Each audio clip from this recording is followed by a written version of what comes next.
Hello and welcome back to Second Take Movies, a podcast where we give movies a second look, second chance, second take, if you will. I'm your host, Preston Jenkinson. Joining me as always is my co-host, Jake Twino. Bing bong. Bing bong. Yeah. Hey, breaker, give me a 12-9er on that 52,000 Yeah. bingo bongo.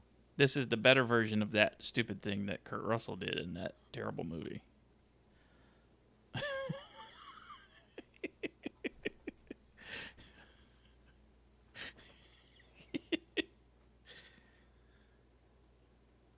I don't have words. I was gonna tell you that this is my Sky Captain in the World Tomorrow. I thought this was one of the worst movies I've ever watched. This movie? Yeah, it's awful. No, it's not. How dare you? I just wanted to see what you're gonna say. I will say this movie has no plot. It absolutely does not. It's like the thinnest plot of anything that's ever happened. Look, Preston, this has all the things. It was the 70s, you know? This has everything that my autistic brain wants, Preston. I want to see fast cars. I want to Yeah. see babes. I want to see cars jumping ramps. Yeah. Done. We're talking about Smokey and the Bandit, by the way. Smokey and the Bandit. What a movie. A childhood movie for me, if you can believe it. I kind of can't believe I've never seen it. I can't. Yeah. It's a very southern movie. Yeah. Well, I'm watching it, and I'm like, I've seen some clips, and it's like, oh, that's where that came from. Mm-hmm. But you know what? My entire thing with this movie, I went, man, Norm Macdonald's great. He's not in this movie. Have you ever seen him do his Burt Reynolds? Oh, yeah. Yeah.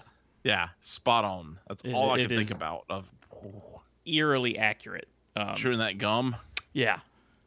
The story, if there is one, the bandit is hired on a run.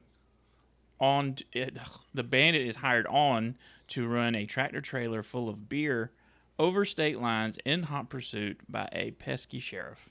That's the plot. That is exactly that. They have no issue going back. Most of the movie, going out there, but most of the movie is them coming back. Yeah. The positive, Gary Arnold of the Washington Post, Smokey and the Bandit is an unexpected good time, a playful, wisecracking, and curiously revealing example of all-American escapist entertainment. Yeah. Accurate. Mm-hmm. Accurate. You look at Sally Field's butt the whole time. Sure do, and I'm not mad at it. Sally Field at like 32? Jesus MILF! Christ. Yeah.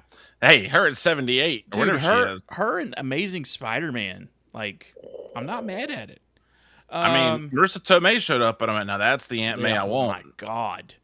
TV Guide Magazine with the hey, guys, review. on our segment of horned up Spider-Man. Remember that granny from the first three? Oh, she could put some peanut butter on my sandwiches. I don't know what that means. I don't either. TV Guide Magazine with the negative review. The stunts in Smokey are excellent, but the comedy is numbing and the acting is on par with the junior high school production of Our Town. Even Gleason comes across badly, and that's a major feat. Adolph Coors and Sons must have been very happy to have a 97-minute commercial for their brew. Was there a script for this movie? Well, the entire thing was based on a real thing. Like, at the time, Coors was unpasteurized, so you couldn't have it sent anywhere else. Okay. I didn't realize that. I was going to ask you. Like, it was unpasteurized and it had to be refrigerated. So it could not sell east of... You could not sell... It wasn't illegal to have it. It was illegal to transport it. Yeah, it's like weird. Pot. Yeah. It was illegal to transport it east of Mississippi in bulk. Now, that's in bulk. Okay. You could, like, drive to Texas and then drive back home with it if you wanted it. But not 400 cases. Right, yes. Yeah. So that's the entire conceit behind this thing, behind this movie, is you can't have Coors beer east of Texas, ergo it's a status symbol at the time to have Coors beer at your party. Not knowing that, and the plot of this movie is some guy named Big Enos. I want some Coors at my party. Big Enos. I guess it must have been like a known thing at the time because I had to Google it for this and be like, why in the world is... I never understood it when I watched... My dad showed me this when I was a kid, so I've seen this movie hundreds of times probably. It starts off with the bang, son. We immediately make fun of a midget, Oh my god. little Oh yeah. person, It is whatever. not the jokes in this are not for the faint of heart. Let me tell you. No, This is 1977 humor, and good luck. it rules. I mean, it's right. It's quite, what? What'd you say? It's wouldn't say that. yeah. Big and Little Enos Burdett. They are, I guess, Brothers. They're No, from dad. Texas. Yeah, dad and son. Yeah, and they of course love beers because they can get Coors in Texas, and they have somebody running in a race. Where the race is, what the race is, don't know. It's like a dirt track race. It seems like, but I think it's a dirt track. it does. I think it's a legitimate place outside of Atlanta Yes. on the east side. Yeah. Yeah. And they find the Bandit, played by Burt Reynolds, who is basically just his character is Burt Reynolds. Yeah. He's just a mustache. That's it. He is a very famous truck rodeo guy, and they make a bet with him to get 400 cases of Coors beer to Atlanta in 48 hours. For $80,000. For $80,000. Preston, that's $400,000, I think now. Yes, because he could then buy a new truck. But he also cons them out of a little more money to buy the beer and for a new car to block for said truck. Is that okay? Explain. I don't understand. I didn't look stuff up because I was like, I'm just gonna walk into this dumb. What does he do? So he is a very famous trucker who, I guess. But his blocker stuff. What like? Oh, his blocker. The blocker is it supposed to like be the like blocker look car over is, here, not the car. Yeah, basically. Okay. It's like just exactly what happens at the end of the movie when Jerry Reed gets pulled over for doing 96, and then he flies up and Sally Field gives that cop the finger and drives off. That is the job of the blocker car, is to distract any police away from said truck. And it's the that Trans Am is the best movie car to have ever existed. That's a dope car, man. It is awesome. I love it. I would have that over the General Lee any day of the week. Yeah. Because it doesn't have a rebel flag on it, right? Well, I mean, it's got one on the license plate, but you can take it off. Yeah. That's Georgia. That's Georgia. That's Georgia. Yeah. So, of course, the Bandit, he accepts this deal from Big and Little Enos Burdett, who both dress alike, by the way, and are father and son. Fun fact, Little Enos, I don't know if you remember, in Baby Driver, is the weapons dealer in that warehouse. Yeah.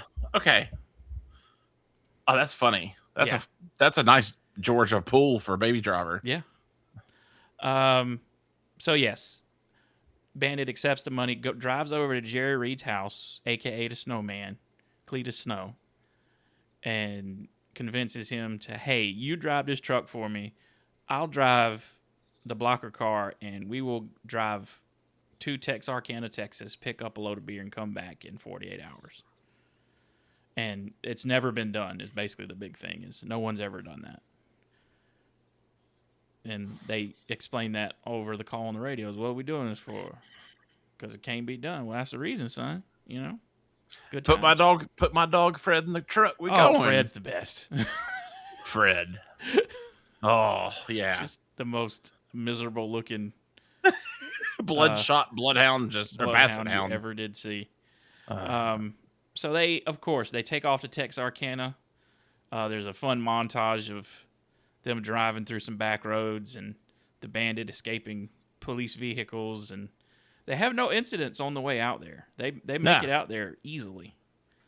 They pick up the beer by basically breaking into a warehouse and stealing it. I mean, they did pay for it. They asked for money to pay for it, supposedly.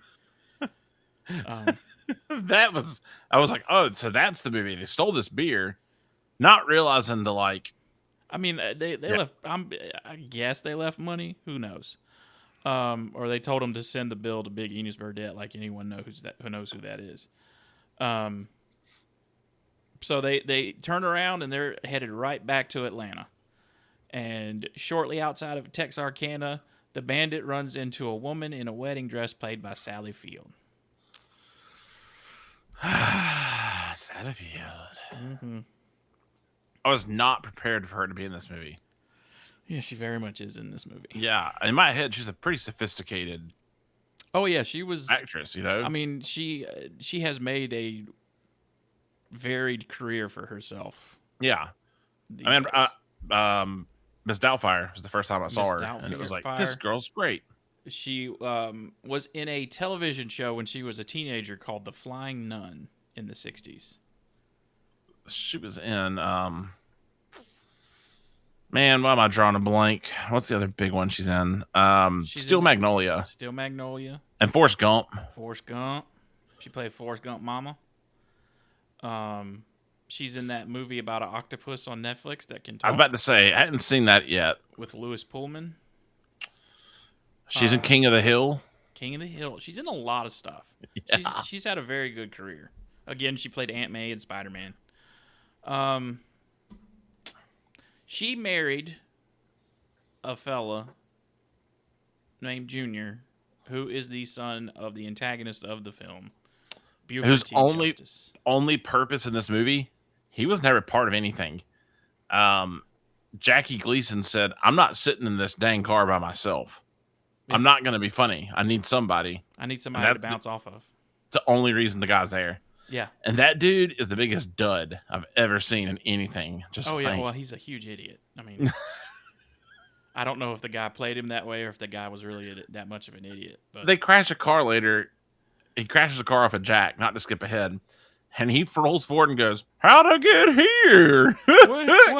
What happened, Daddy? Get back in the car.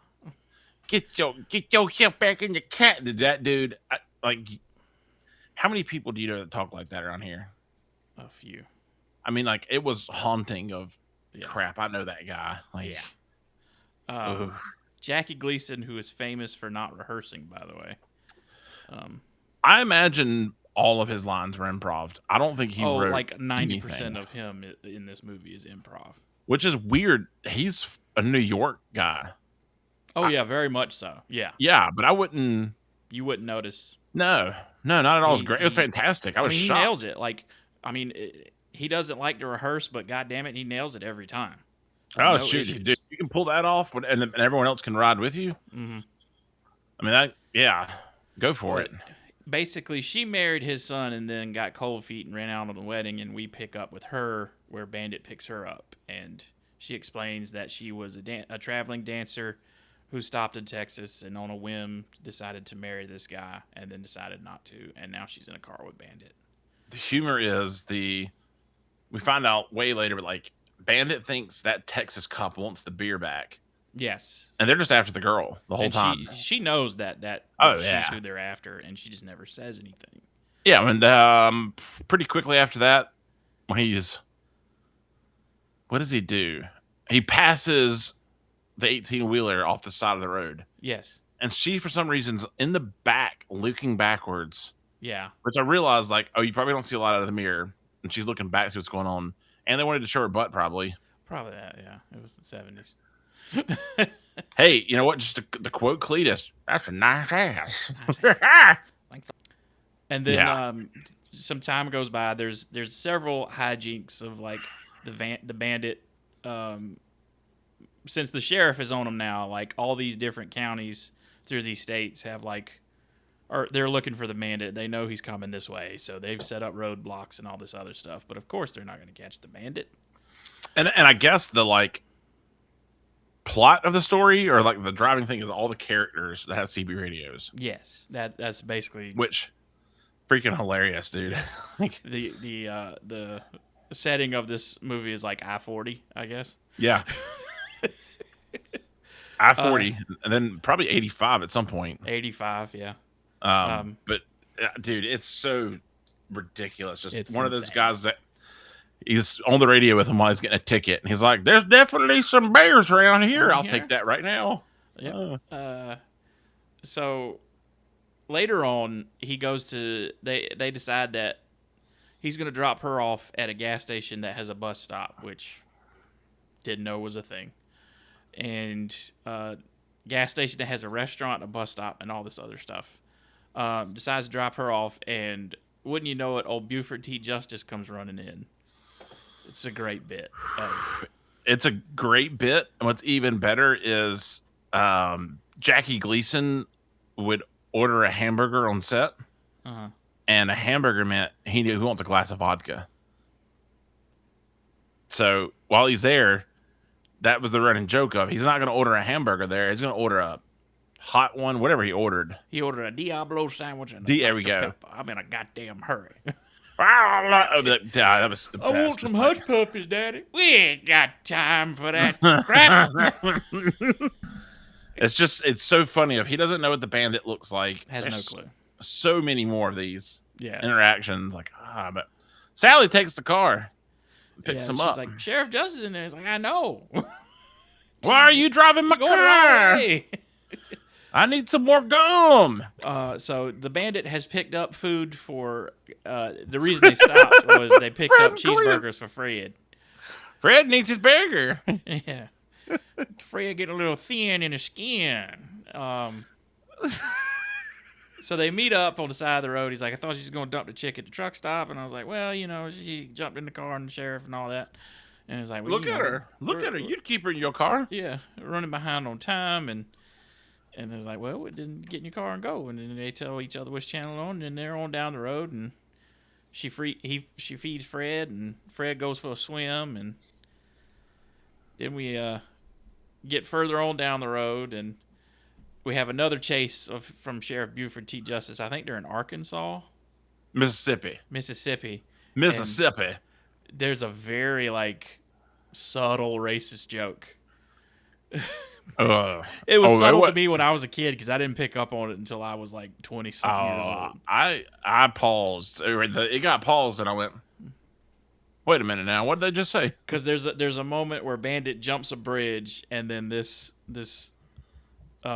sheriff stops right there, and then Sheriff Justice comes and hits that car and knocks him down there, and it's a black sheriff, and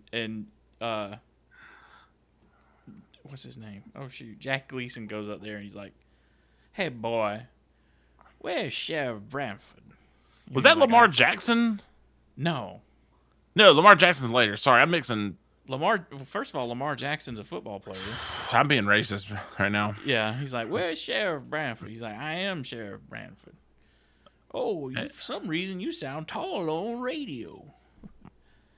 And then he turns to his son and says, what in the hell is the world coming to? And I was like, oh, shit.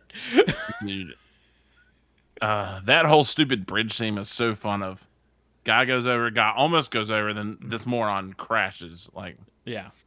And then he plows through a football game and out the stadium. They're all dead, by the way. Yeah. It's so great.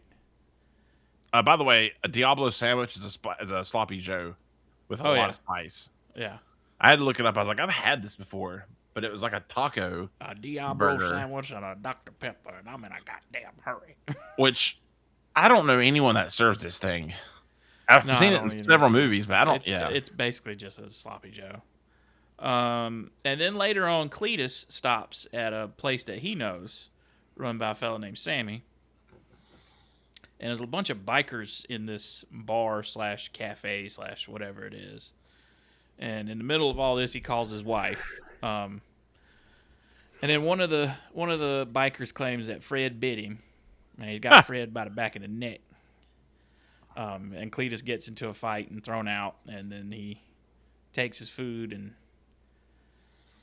runs over a bunch of the motorcycles with his truck and drives off. Nothing happens to him after. This movie's an hour and 37 minutes.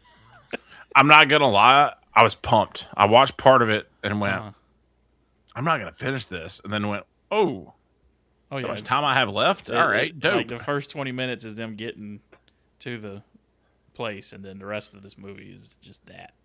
Okay, I'm not racist. Lamar Jackson is in this, not the football player. Okay, it's a cop that was in. It's a guy that was a Georgia State trooper. There's just 3 guys I think that were legit Georgia State Troopers. Probably. Ronnie Gay, which I knew because his last name's Gay.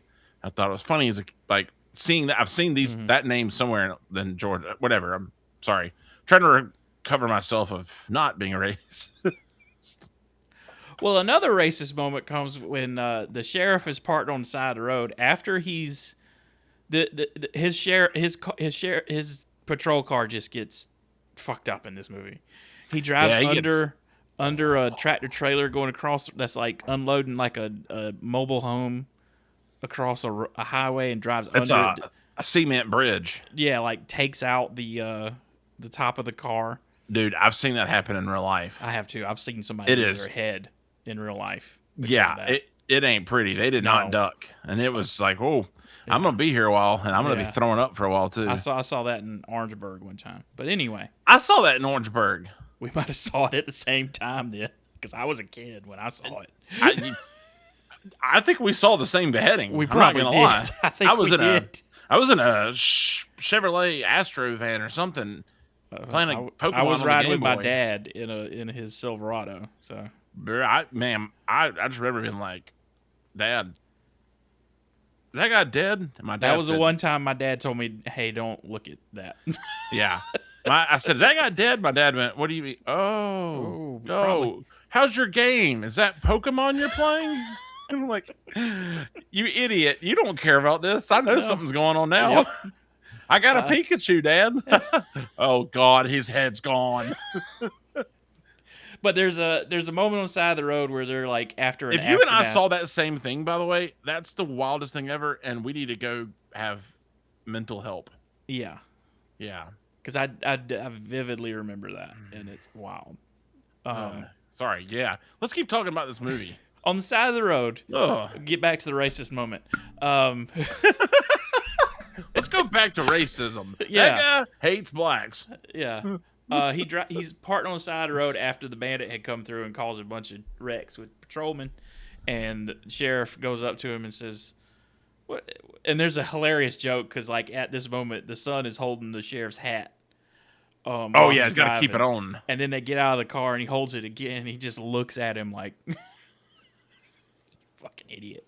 Anyway, he asks the boy about, did the bandit come through here? And he's like, yeah, he calls all of this bandit. Isn't he great? And then there's this truck, this yellow truck comes by, and it plays like some Chinese music, and it's like an Asian dude. I'm like, Jesus Christ, man. Do we have to do that? Dude, reverse racism. Before this, Burt Reynolds gets gas somewhere, and a man that is of African descent fills up his car. Dude, it's probably the sickest high five I've ever seen in my entire life. And it's the smoothest. What up, my brother? Boom, boom. Yeah. And I said, I'll never be that cool. I'm going to start shaving my mustache now, but I'll just look like a pedophile. And that takes out his car. And it's one of my favorite moments in the movie. He says, "I'm gonna wait to your grave. Put the evidence in the car." And his son cuts back. It's in the back. He's holding it in the passenger seat, and he's like, "Put the evidence in the back. When we get home, he says, there's no way you could come from my loins. The first thing I'm going to do when we get home is punch your mama in the mouth." I know this is a 70s movie, so I wasn't shocked, but it was like, whoa, okay. Well, I mean, he was famous at the time, 20 years before this. He was in a sitcom, The Honeymooners, and he's like, one of these days, Alice, is pow to the moon. So it was. Was he right? But was that the guy that's writing the kisser? Yeah. Yeah. Okay. Yeah. He looks totally different. Yeah. No, he doesn't. I mean, he's older. He does. Yeah. He's older. Yeah. He was towards the end of his career at that point. I'm also in this movie. Sorry, not to distract you. I've never heard such powerful "some a bitch." You some bitch. I was like, by golly. Watching this as a kid is how I learned the term "some bitch." Sadly, I didn't need this movie for that. I heard that down the street. Street, by the way, for everyone else. And by the way, this movie, I watched it on Netflix. It's rated PG. Yeah. I was going to bring that up. Like, what? There's like an F slur joke in there, and show folk fag. Oh, okay. Sorry. I was about to say, there's a couple F's I know. Fart? No. Fart? You talking about a fart slod? I do that every morning. F slur. Foreigner? Nope. So they make it back to Georgia, where it's less racist, of course. By the way, have you ever been to Helen, Georgia? Yeah. That's where all this was shot. Mm-hmm. Outside of that German fake little town. Mm-hmm. Blows my mind, but yeah. There's not much in Georgia that I care, because I spent one time on a church trip, our bus broke down in Brunswick, Georgia. Oh. So I hate to this day. And I saw that day, we wasted a bunch of time in that mall, and we saw, I'll never forget, that was where I saw the Fantastic Four: Rise of the Silver Surfer. That was in theaters at the time. And I was like, I hate this day. I hate this fucking movie. Yep. And I'd never want to see this place ever again. Boy, that was a bad day. That movie sucked. So when a girl I used to date in college met a guy on a cruise and they started dating, and she told me that he was from Brunswick, Georgia, I laughed my ass off. I was like, that's the worst place on the planet, and good riddance, go away. I hate you. Anyway. Hey, hold on one second. Can we can we have a segment here on the podcast? It's called We Hate Brunswick, Georgia. Yep. Brunswick, Georgia sucks because Bird Island is right outside of there. It's not part of it. Bird Island. It's just this location. I thought it was cool. It's called Bird Island. I don't like birds. Okay. It's fake Savannah. Go to Savannah. Losers. Savannah's the best, dude. Dude, I love Savannah. I've been there twice. I've only been there once, and even after one time, people ask me like, "What do you prefer, Charleston or Savannah?" I'm like, Savannah. Savannah Dude, every time. Let me get on record here. I hate Charleston. Thing. Preston, I love you. I hate Charleston. I hate the smell. Charleston is the most overrated city on the planet.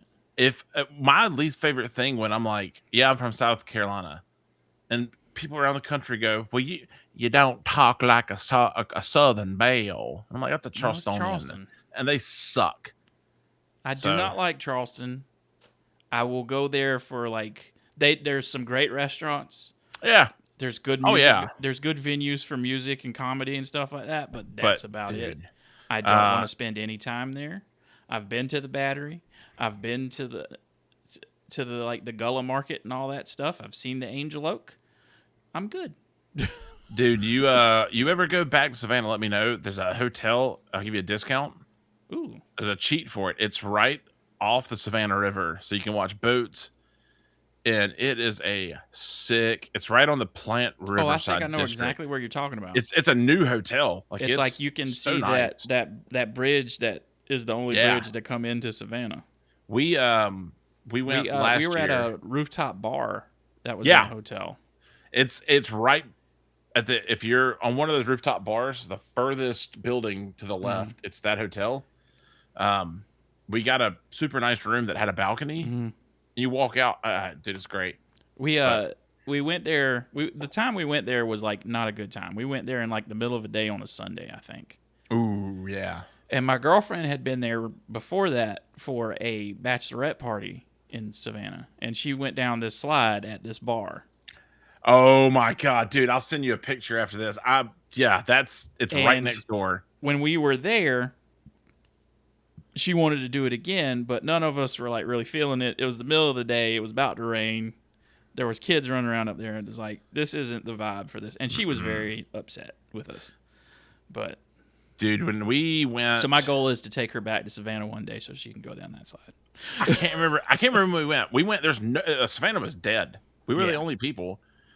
Oddly enough, the nerve in my back got pinched the day before, so I can't walk.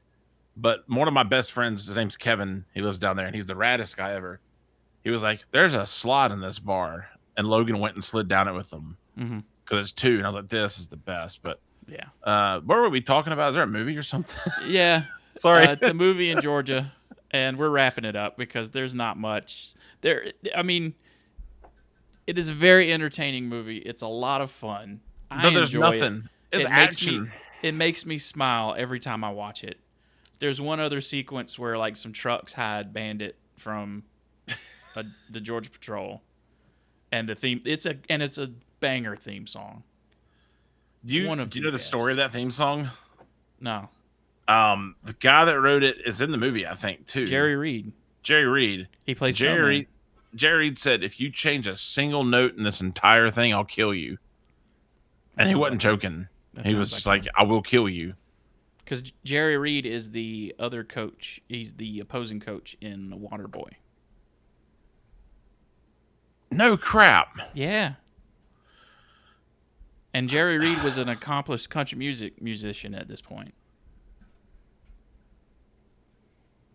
I don't think about this era is a blank hole to me of just, yeah. And I didn't realize that Hal Needham was Cannonball Run. Yes. I should have known. Burt Reynolds. It's Burt Reynolds and kind of. Yeah. So anyway, not the same, but yeah. On the home stretch back to the Southern Classic, wherever they're having that in Georgia, somewhere outside Atlanta. There's helicopters. By the way, wait a minute. Sorry. Blows my mind. I just checked one thing. Jackie Chan is in Cannonball Run. Yes. I've never seen it, but yes, he's in it. I don't think I haven't either.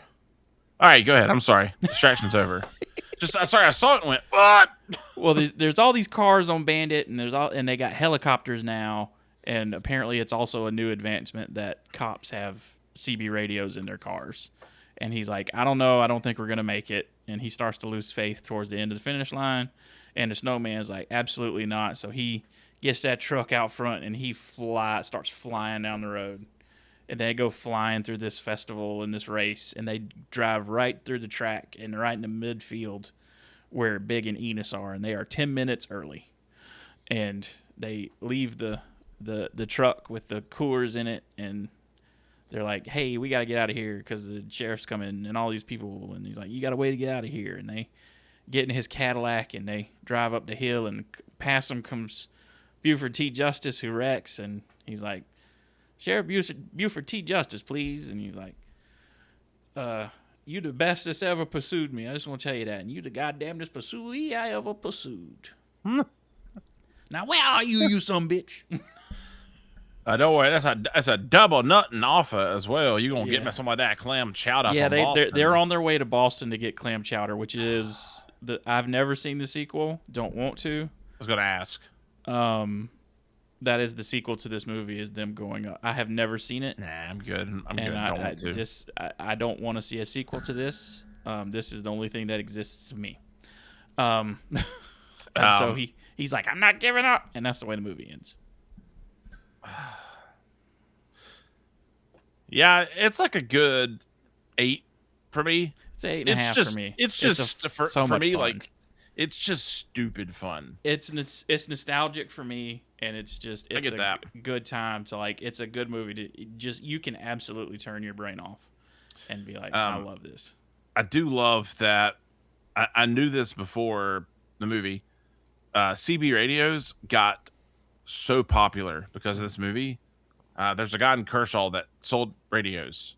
When I met him, he was done. But in the 70s, that's what he did. In 2 years, he sold enough to retire. I'm sure. Yeah. I mean, yeah.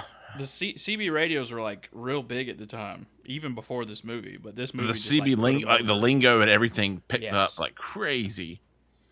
But and there's still people like that deer hunt with dogs today that still have them. You see those stupid antennas on all those trucks. Yeah, like they still have them in their cars today. It's insane.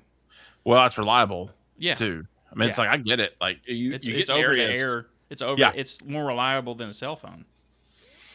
So next week we're going to be doing this on CB radio. There probably won't be a video. What? So now we move on to what we watching, what we playing, what we reading, what we doing. Dude, I started Ghost in the Shell on Amazon. They're redoing the original cartoon. Uh-huh. Oh my gosh, it's just like the comic. Is it? It's a TV show. Yeah, Yeah, it's anime. Wasn't the original one just a movie? The original was a movie. Then they had a couple of other things, but this one's, dude, it is so close. It's one of those weird moments of like they nailed it. Speaking of which, we did an episode of the remake with ScarJo, and you know what? Which is not that bad. No, it's not. Honestly, there's a lot of fake outrage at the time, just like with the Odyssey. But we'll get to that. Bunch of crap. That's really probably it, man. King of the Hill started back. It did, didn't it? I didn't know that. The guy from Savannah, dude, it sent me a birthday card. I have to send you a picture. It's John Redcorn with his shirt off. John Redcorn. And it says, I'm 36. I don't want to put up with this crap. Yeah. But he texted me, and I'm like, oh, shoot. So I've watched one episode of that, and it was wonderful. Other than that, dude, I've been watching Taskmaster still, left and right, on YouTube. I haven't seen any of it. It is it's such a good game show. It's so comforting. Right. What was the other big one, man?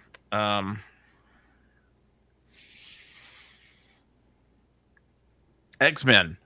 I'm caught up on that. Woke up at 4 a.m. and watched it this morning. I'm about to watch the episode after this, and it's then watch Masters of the Universe. It's on Amazon for free, isn't it? Yeah, it came out today on Amazon. I want to give it a shot.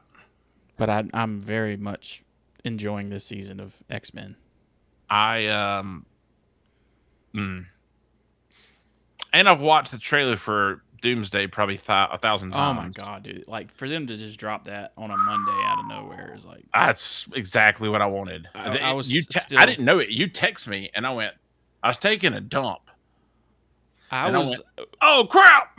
we were at my girlfriend's parents' lake house, us and 2 other couples this weekend, and we had all taken off Monday because we were going to watch the World Cup final on Sunday and drink a little bit, and then just sitting around at like 9 a.m. and I was like, holy shit! They released a trailer. They released the final. I was like, this isn't Comic-Con. No. It's not until next week. They did the last trailer for Spider-Man too. Yeah. Which that shocked me. I went, whoa, dude! I'm so optimistic. I don't know, and I don't mind the Doctor Doom accent. When the Russo brothers are doing a Marvel movie, I have no doubt. Cannot say the same for the rest of their filmography. No, it is very much hit and miss. But man, I'm so pumped. The Extraction stuff, very good. Is that Hemsworth? Mm-hmm. Yeah. Okay. Yeah, that was awesome. 21 Bridges. That's one of the last things Chadwick Boseman did. That was awesome. Yes. Also very good. The Gray Man. Me. I hadn't seen it yet. Did not watch The Electric State. Didn't care about it. Looked stupid. Stupid apparently. It was. I did. I love the book. Oh, that's what everybody says. It's like the book. It's no. The book's a picture book. Yeah. There's some story, but I've got everything that guy's ever made, and it is hypnotizing. Like you look at these pictures, you just disappear. It's amazing. Well, I have made it through Jedi Fallen Order, and I am now on Jedi Survivor. I bought the first one officially, and I haven't installed it yet. But I also got. Do you ever play Control? From Remedy, they did the Alan Wake games. Oh, let me.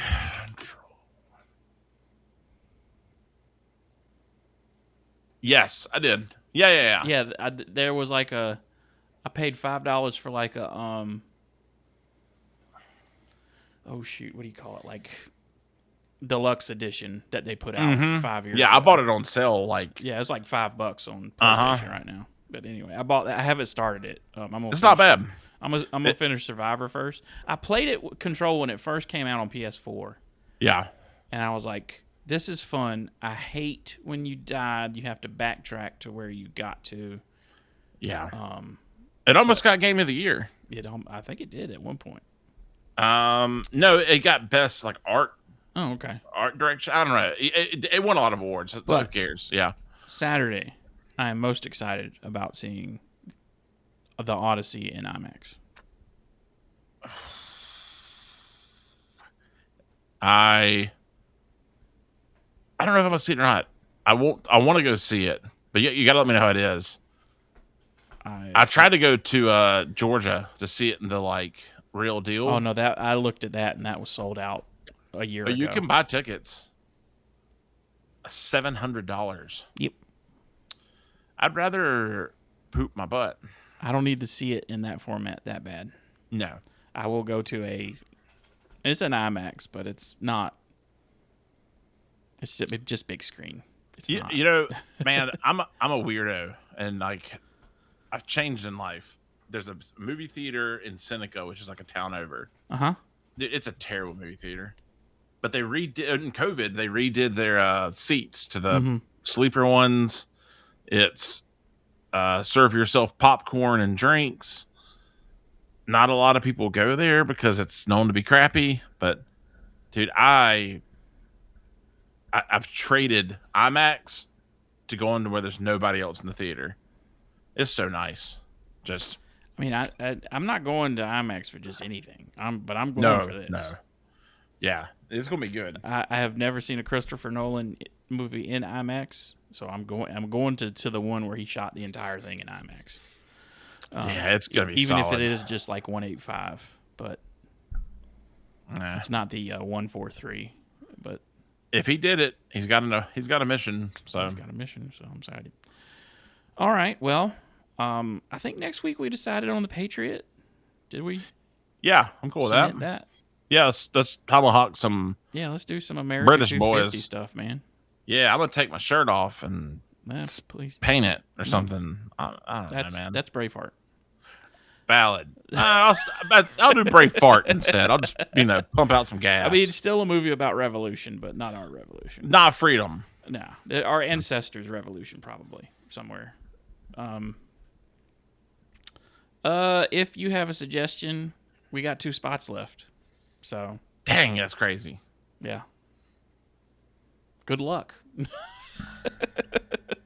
Or maybe 3 spots. After the Patriot, I think it's 2 slots. I don't know. It's one of the 2. It depends on what number this is. I don't know what number this is. I think. Hold on. Stand by. I think this is 197. What did I put up?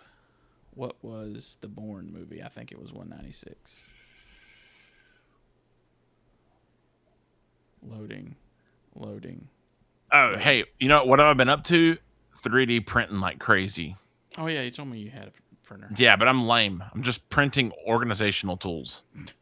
Like, there's this thing called Gridfinity that you can put in a drawer. And then, like, make a mold for a tool to fit in it. So, like, I'm shadow boxing all my tools and stuff. It's so lame, and I'm obsessed with it. Like, The last one we did was 196, so this episode is 197. So we got 3 spots left. Yeah. All right. Well, 2 spots after, because we said next week 2 more is the Patriot. So we have 2 spots. So we need to figure out 199 and 200. So yeah, you can send that to secondtakemovespot@gmail.com. Send all your criticism there as well. Comment on everything. Subscribe to the YouTube, the podcast, Spotify, wherever you get your stuff. All of it. Jake, you got any final words for the people?